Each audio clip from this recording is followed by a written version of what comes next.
Jste tady všichni? Ještě někdo venku? Tak začneme. Už jako malý chlapec měl blbý hemzy.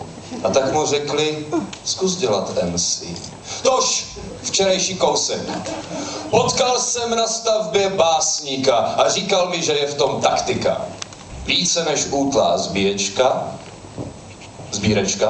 živý horuká sbírečka, ovšem Brno, vážení a milí, děkujem hoši, děkujeme Plzni, děkujeme Praze, děkujeme všem, to máme knihovnu, to máme ředitele, jo, Brno jedem, Finta Brno, nejlepší tým v republice, dosti čtení pražských básníků, my tady máme svou ligu básníků a řekněte to všem, že v Brně se vaří nejlepší slam, byli jste tam, viděli jste to na Kosové minulý týden, nádherný zápas, 17. minuta, naběhli si Pražáci, vypálili naprosto nečekaně, 17. minuta a spustili na břehu řeky Svratky, leželi zaschlý zvratky, co jsme s tím měli dělat, vypadalo to zase na průšvih, že my jsme si odnesli hostu Rikava, to všem ne, náš brněnský útočník Škraboš, takový mladý borec nosí skoro žádný vlasy, vyběhl před brankářovu branku, soupeřovu a spustil naprosto tvrdě, olympijská Praho, všecky přijdeš pěkně draho a já si byli Pražáci, co si tam namysleli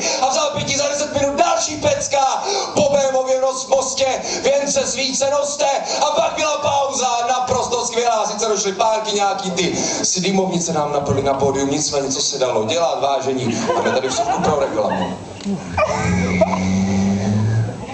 Tento pořad vám přináší Štefan, nejlepší čmelák nad Prýglem. Já, byla druhá půlka a my jsme věděli, že na to máme. Kluci šli do toho, bylo to krásný na srdíčko, šli do nich nohama, byli jak pikovačka. Co jako pikovačka? Jako pneumatický kladivo. Nějaký kladivo byly jako zbíječka, drtili je.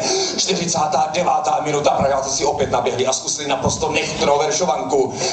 Štatle, bahnence, patle, fuj, tak to my tady nesnesem. Dost bylo těch vašich veršů, máte dost svých nakladatelství. Tohle to si říkejte někde na Vyšehradě. My jsme se do nich pustili, my jsme věděli, že je máme na lopatě.